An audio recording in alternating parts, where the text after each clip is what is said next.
კომპანიები IDS ბორჯომი საქართველო და ნაბეღლავი მთავრობის გადაწყვეტილებას მოსაკრებლის სამჯერ გაზრდასთან დაკავშირებით აპროტესტებენ. კანონპროექტი მიმდინარე წლის ოქტომბერში ამოქმედდება. კომპანია IDS ბორჯომი საქართველოს წარმომადგენელი TV3-თან აცხადებს, რომ მოსაკრებლის გაძვირება უარყოფითად აისახება კომპანიის მიერ წარმოებული პროდუქციის კონკურენტუნარიანობაზე, როგორც საქართველოში, ასევე საექსპორტო ბაზრებზე.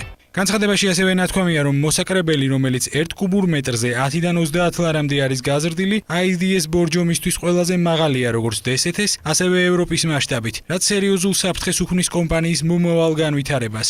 ექსპერტი სოსო გალუმაშვილი, რომელიც მინერალური წყლების ბრენდების სახელით აკეთებს განცხადებას, TV3-თან განმარტავს, რომ პარლამენტის გადაწყვეტილება დისკრიმინაციულია. არის ანტიკონსტიტუციური და დისკრიმინაციული ეს კანონი, იქიდან გამომდინარე, რომ ჩვენ კონსტიტუციით, ორგანული კანონებით იგრძალება სხვადასხვა ტიპის გადასახადების შემოტანა სხვადასხვა კომპანიებისათვის. ამ შემთხვევაში შემოტანილია მხოლოდ ნაბეღლავისა და ბორჯომისათვის და სხვა კომპანიები არიან ეგრეთ წოდებულ სასათბურე მდგომარეობაში.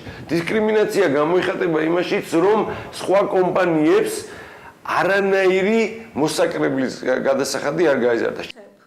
კომპანია ნაბეღლავში კი აცხადებენ, რომ პარლამენტის გადაწყვეტილება, რომელიც ნაბეღლავის პროდუქციაზე მოსაკრებელს 6-დან 18 ლარამდე ზრდის, კომპანიის გაყიდვების მოცულობას შეუმცირებს.